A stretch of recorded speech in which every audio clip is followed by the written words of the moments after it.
What's up, everybody? Hey, Tom Laird here, host of the Advice from a Call Center Geek podcast and founder of Expivia. For exceptional contact center outsourcing, trust Expivia. We're fully AI-driven, as all of you know, and can handle voice, email, chat, and all of your digital channels. Our 600-seat USA contact center is expert in healthcare, financial services, insurance, tech support, retail, and more. Experts on the NICE CX1 platform, we ensure seamless customer experiences. DM me or visit expiviausa.com for more. This is Advice from a Call Center Geek, a weekly podcast with a focus on all things call center. We'll cover it all from call center operations, hiring, culture, technology, and education. We're here to give you actionable items to improve the quality of yours and your customers' experience. This is an evolving industry with creative minds and ambitious people like this guy. Not only is his passion call center operations, but he's our host. He's the CEO of Expivia Interaction Marketing Group and the Call Center Geek himself, Tom Laird. Hi there, everybody, and welcome back to Advice from a Call Center Geek. My name is Tom Laird. I'm the CEO of Expivia Interaction Marketing, and welcome to our podcast. We're going to try to give you some actionable items that you can take back to your call center to improve your quality, to improve the overall agent performance, and hopefully improve the culture and the customer experience as well. My name is Tom Laird. I'm the CEO of Expivia Interaction Marketing. Expivia is a 500-seat call center outsourcer located here in beautiful northwestern summery, turning into fall. Leaves are starting to go, Erie, Pennsylvania. Well, we finally did it. It took about 2 weeks longer than we thought, but More Advice from a Call Center Geek, our new book, is out on Amazon and starting today. And today, as I record, is the 28th of August. If you go onto Amazon and just search for More Advice from a Call Center Geek, you can get the free or the Kindle version for free for the next 5 days. So from today through Labor Day, we're giving the book away totally free on the digital side. So you can either just go search for it on Amazon, you can go to our Facebook page, you can go to my personal Tom Laird or Expivia LinkedIn pages. Really, any of our social media assets from Advice from Call Center Geek has the link, but the easiest way is just go to Amazon, click, and then search for More Advice from Call Center Geek. Again, the Kindle version is free right now for the next 5 days. For the next 5 days as well, the paperback version is at the cheapest price that Amazon would allow us to sell it for, and that right now is actually it's $6.03. So we're not making one dime off of any of that.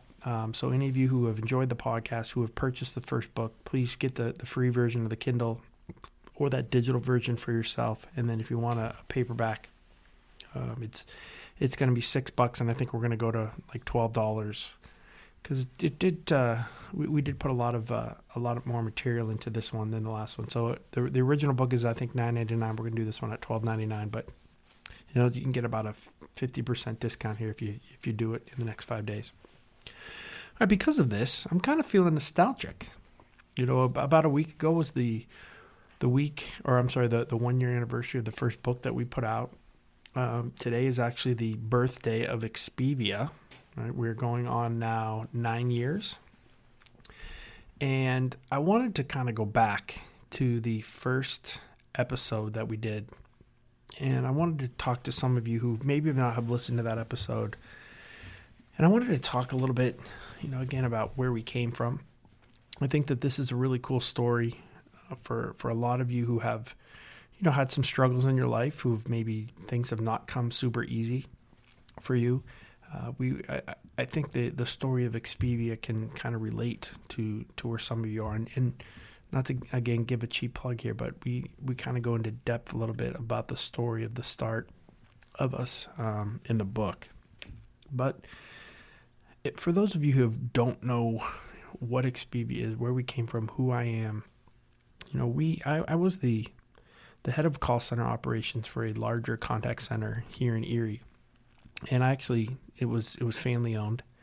My family owned it, and I can go back to being 9 years old, filling vending machines for all the call center associates, and then kind of growing up through there and being in the IT area.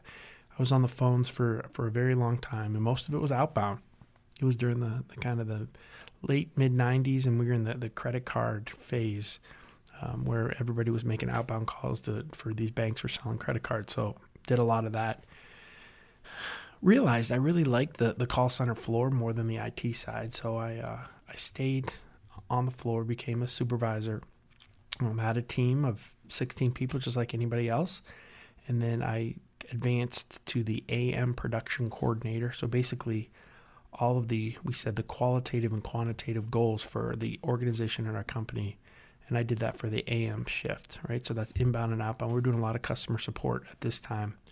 We worked for a lot of banks. So at that time, we were working for Bank of America, Citibank, Chase, GE Capital, Regions Bank, HSBC, Travelers. So really, if there's a bank in the U.S., we kind of were doing either customer support for them, some type of first or second mortgage, a lot of different types of work. Ended up doing a lot of student loans for banks like SunTrust during that little heyday there too. So I kept progressing and ended up, as beyond the AM production coordinator, being the head of call center operations. So I don't know, the last podcast that we had that I really liked was a story of when I was the AM production coordinator and some of the growth struggles that I had as a manager. So if you've not listened to that, kind of check that. I think it's kind of cool. So we were doing pretty well. We were about 1,000 seats, about 1,000 employee center, about 700 seats, through multiple shifts.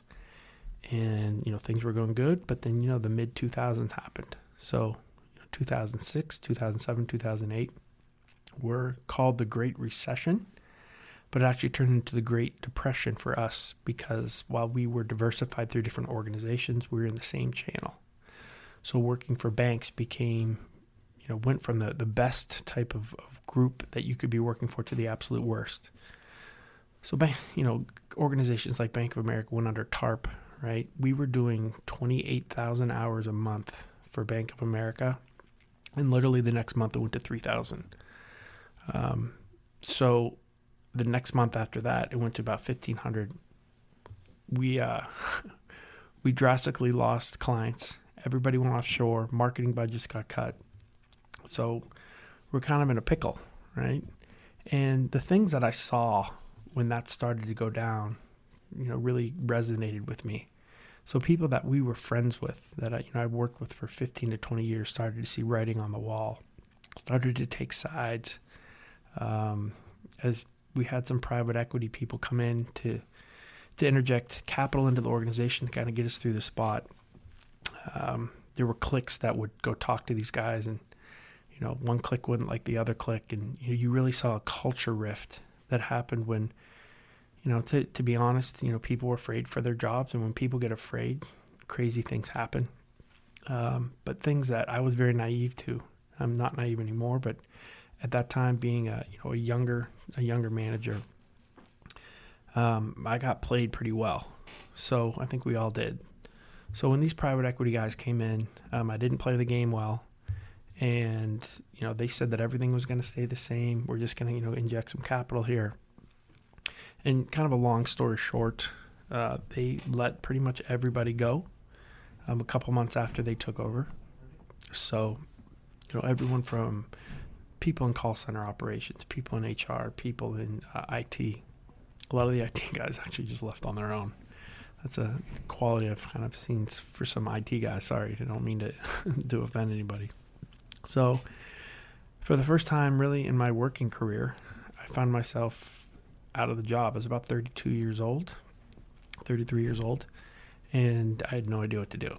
So I did kind of the only thing that I kind of knew, and I rallied everybody together, and we all had lunch and said, "Hey guys, what do you want to do? We can all go look for jobs, or we can try to do this again. We have a really great relationship and a great name in the industry. A lot of you guys are very well known. I mean, I wasn't really well known at the time. I mean, I was really working on the operations side, not really on the marketing side, and this is really before the social media stuff that we have now. So I had a group that said, yeah, we want to go. We want to do this. So I went out and found investors. We decided to keep the name Expivia. And how we got that name is, I didn't get any type of severance or anything like that when I left. But one of the things that we were working on was was to have our IT group be a profit center. So do websites, things like that as kind of an ancillary channel that we had with the company. So one of the names that they were, kind of moving around with that was going to be Expivia. So Expivia had the the URLs, everything was registered. So I asked if I could kind of have that, and they said, yeah, go ahead, take it. So that's kind of how we got the name. I wish it was kind of a cooler story of why we got the name Expivia, but that was kind of it. We went out and did find investors. I'll tell you what, finding investors for a startup was very difficult. The thing is, you don't find, it's not like what you see, when you go on LinkedIn and you have somebody that's getting, $4.2 million for Series A funding. And, that's very few and far between. What we found out is that no one would do anything from just an equity standpoint. So we had to do an equity standpoint with the debt service. So basically, they gave us a certain amount of money for 5% of the company, and then we were going to pay them back that amount within the next 18 months at 6% interest. That's kind of the number that kind of everybody was toting around. But the other thing is you don't get all the money at the same time, right? So it's not like you have like 10 guys that give you $50,000 each and, you have $500,000. It's, you have this person who's giving you 10 grand, this person's giving you 25, this person's giving you 20, and they all happen at different times. So you have to be really smart with when you get a little bit of infused capital of how you use that for the startup. What are you going to use it on? Have a plan for that. So that was an interesting thing to kind of go through as well. I always tell everybody I would do another company in a heartbeat. I would never do it without any money. But you want to come at me with a couple $1,000,000 and say, hey, Tom, we want to go start something, I'm in. I think I've learned a lot from this experience with that, but I learned at least enough to never do it again, kind of bootstrapping with no money, because it was very difficult. But lo and behold, we did. We got our first client. We actually started with 4 employees here. 3 of those employees are actually still with us. They're all supervisors now or in some type of management role, which is pretty cool. And we have slowly grown from a 4-person organization to about a 500-person organization.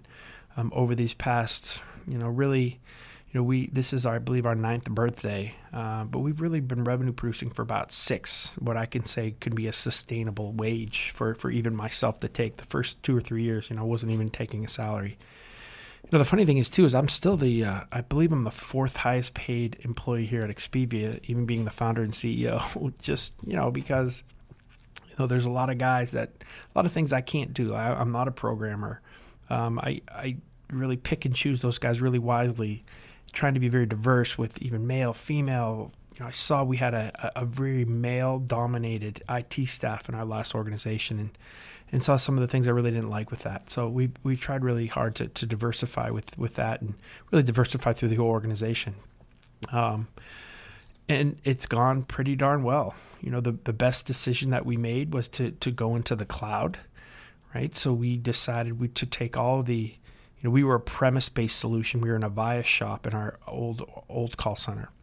So we took everything that we thought was really good, and we injected that into Expivia, and then we, used some of the culture aspects that I thought were missing, and infused them as well. So it's kind of the organization's it became like the best of both worlds, of the old school and hopefully a little bit of the new school from a technology, from a culture standpoint as well. And it's really allowed us to kind of grow and thrive. So we are very close to actually moving now to a second building. We're going to keep the facility we have here from the call center side, but move to a new 25,000 square foot building that will house all of our offices, house another 300 to 400 seat call center.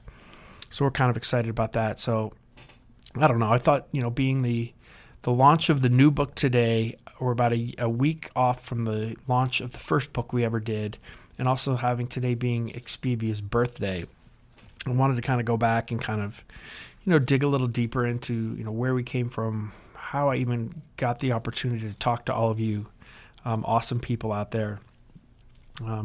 Because this was one of the main things I wanted to do from a marketing standpoint is, we don't have a huge marketing budget. We still don't have a huge marketing budget. So, There's things that you can do that do take a lot of time. They do take a lot of effort, but they don't take a lot of money. This podcast really, other than having this, $150 microphone here, which is kind of my baby, it really doesn't cost anything other than the time to prepare and the time to execute.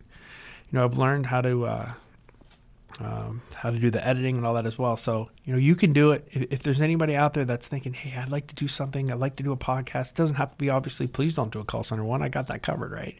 But no, if there's anything you want to do, get yourself out there. Don't wait. The biggest thing is, and I love this quote, and I think it resonates everywhere, is, the biggest obstacle in your organization is you. Right? The person who's holding everything back is you, and that's, you as the leader. So if I decide that I'm going to just cancel a bunch of calls, I'm holding my whole organization back. If I decide I don't want to take a meeting or, I don't want to feel like doing something today, I don't hold myself back. I hold my whole organization back. But on the flip side, if you're constantly doing, constantly innovating, constantly moving forward, then you become kind of that catalyst that does everything for your organization. So if there's something you're thinking about doing, or do it. Do it on your free time. Even if it's work related, practice. Try to work some things out so that you can kind of execute some of the cooler stuff that you want to do. Nobody wants to just kind of be stuck where they are at. So just try to keep moving forward. This podcast, the book, is kind of my way of having an outlet to everybody to kind of talk about things that I'm passionate about, which is the call center industry. So again, I hope this wasn't too much of a waste of your time. Again, like I said, I was feeling a little nostalgic today. I have a couple topics that we will get into back to more of the call center stuff, starting next week. But again, as another kind of, I don't want to say cheap plug, I know I say that a lot, but if you are interested in the book, I'd love for you to have it for free for the next 5 days. Head over to Amazon. More Advice from a Call Center Geek is the book. And then, like I said, the paperback's like $6. Also want to throw this out to you. For those of you who have now been listening to the end of here, we have done this before with call centers that were in Houston getting hit by the hurricane. Currently, as we record this, there's Hurricane Dorian, who's about to really hit Central Florida really hard. If there's any of you out there that are listening that need any help, need any disaster recovery, we don't charge for it, right? We try to help as much as we possibly can. At the end of it, when it all works out, if we maybe make our costs back, that's fine. If we don't, we don't. I just know that, you're worried about your customers when you should be worrying about your family and your employees and their families. So if there's anything that we can do, please don't hesitate to look me up. Again, it's Tom Laird on Expivia. Private message me, DM me on any of our social media, on our Facebook. Let me know if there's any way that we can help, or if you know anybody out there from the Florida standpoint that could be undergone. Even if we can't really help the customer, we can at least answer the phone, tell them what's going on to make them feel at ease, so that your phones are getting answered. Anything we can do to help from that standpoint, we're more than willing to do as well. So thank you guys very much. We'll be back next week with probably some more call center. Well, definitely with some more call center centric topics. Real quick thing too. If you do read the book, please post a review. I'd love a review on the podcast, but if you do get one of the free copies, it is free. So the only thing that we really do ask is if you could please post a review, positive or negative, whatever you think, but just so there's some things out there too. All right, guys, thank you very much, and I'll talk to you next week. And for all of you guys in Florida, please stay safe. Bye.